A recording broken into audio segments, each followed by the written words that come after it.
নমস্কাৰ মই পিংকি দলে আপোনালোক সকলোকে মোৰ আন এটি ভিডিঅ'লৈ স্বাগতম জনাইছো। আজি মই লৈ আহিছো আপোনালোকৰ আগলৈ আলু কচুৰ লগত মাছৰ ৰেচিপি আৰু লগতে আছে আলু কচুৰ লগত মাছৰ পিটিকা। কচু সবজি বনাবলৈ বহুতেই ইজি হয়। আপুনি যদি কচু খাই ভাল পায় তেতিয়া হলে এই ৰেচিপিটো এবাৰ ট্ৰাই কৰি চাব আৰু কেনেকুৱা লাগে মোক জনাবলৈ নাপাহৰিব। এয়া লৈছো মই কচু ডাঙৰ সাইজৰ এটা আৰু সৰু সাইজৰ দুটা আৰু এইফালে ৰেডি কৰি লৈছো পিয়াজ, খুন্দি লোৱা কেঁচা জলকীয়া, খুন্দি লোৱা জালুক, খুন্দি লোৱা আদা, নহৰু খুন্দি লোৱা আৰু আলু ডাঙৰ সাইজৰ এটা লৈছো, আলু কচু কাটি লোৱা, এয়া আদাৰ পাত আৰু ধনিয়া শাক। কচু সিজিবলৈ টাইম লাগে কাৰণে মই সৰুকে কাটি লৈছো। এয়া মাছ মই সিজি যোৱাকে ফ্ৰাই কৰি লৈছো। কেৰাহীত তেল গৰম হৈ গৈছে। তেল মই বেছিকে দিয়া নাই, কিন্তু আপোনালোকৰ যদি মন যায় তেতিয়া হলে যিমান পাৰে দি দিব পাৰে। এতিয়া মই পাঁচফোৰণ অকমান ফুটাই লৈছো।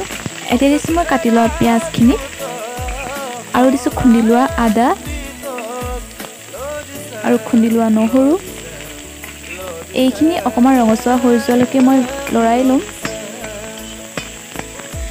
পিয়াজ ৰঙচুৱা হৈ যোৱাৰ পিছত এতিয়া দিছো মই আলু আৰু কচু একেলগে।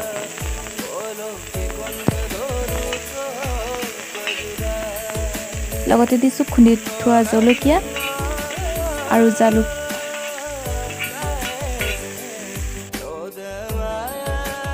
সোৱাদ অনুসৰি নিমখ, হালধি। এতিয়া মই ভালদৰে লৰাই ল'ম। গেছৰ হিটটো মিডিয়াম ফ্লেমত ৰাখি এতিয়া মই অকমান সময়ৰ কাৰণে ঢাকি থৈ দিম। অকমান সময়ৰ পিছতে মই লৰাই ল'ম।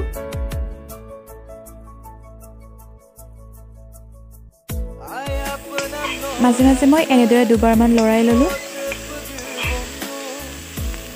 এতিয়া আলুখিনি আধা সিজা হৈ গৈছে। এতিয়া মই দি দিম পানী। চব্জিটোত পানী অকমান বেছিকে দিম, কাৰণ চব্জিটো বেছি সময় উতলি থাকিলে খাবলৈ বেছি সোৱাদ লাগে। এতিয়া মই ঢাকনিৰে ঢাকি আধা ঘণ্টামান এনেদৰে উতলাই থাকিম। আধা ঘণ্টামান এনেদৰে ৰখাৰ পিছত এতিয়া মই চব্জিটো লৰাই দিম।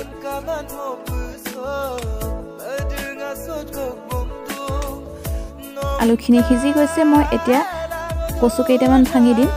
কচু কেইটামান ভাঙি দিলেহে চব্জিটো খাবলৈ ভাল লাগে, নহ'লে জোল জোল হৈ থাকিব। কচু ভাঙি হোৱাৰ পিছত এতিয়া দি দিছো মই ফ্ৰাই কৰি থোৱা মাছখিনি। মাছখিনি মই একেবাৰে শেষত দিছো, কাৰণ মাছখিনি সিজাকে মই ভাজি থৈছিলো। আৰু এতিয়া দিম মই শুকান মাছৰ গুড়ি। শুকান মাছৰ লগত কচু বনাই খালে বহুত টেষ্টি হয়। মোৰ লগত শুকান মাছ নাছিলে কাৰণেহে মই শুকান মাছৰ গুড়িকে দিছো।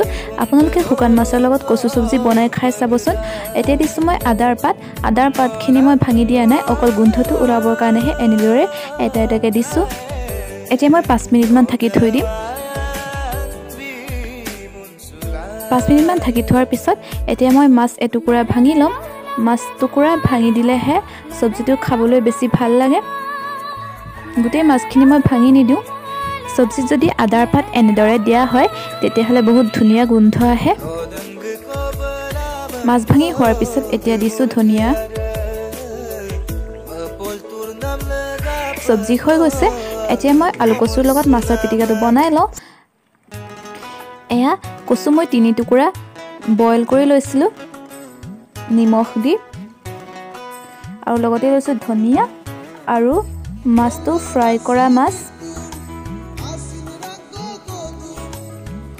মই ইয়াতে জলকীয়া নিদিওঁ, মই দিম ইয়াত খৰিচা। খৰিচাটো বহুত জ্বলা হয়, এইকাৰণে মই ইয়াত জলকীয়া নিদিওঁ, নহ'লে খাবই নোৱাৰিম। পিটিকাটো মই অকমানহে বনাইছো, এইকাৰণে মাছটো সৰু টুকুৰা এটাহে দিছো। কচুৰ লগত মাছৰ পিটিকা দি খাইছেনে সকলোৱে? যদি খাইছে তেতিয়াহ'লে কমেণ্ট বক্সত জনাই দিব, আৰু খাই কেনেকুৱা লাগে সেইটো জনাব। মোৰ আজিৰ ৰেচিপিটো চাই কেনে পালে সকলোৱে? যদি ভাল পাইছে তেতিয়াহ'লে আপোনালোকে এনেদৰে ট্ৰাই কৰি চাব আৰু লাইক কৰাৰ লগতে বেল আইকনটো দবাই দিব।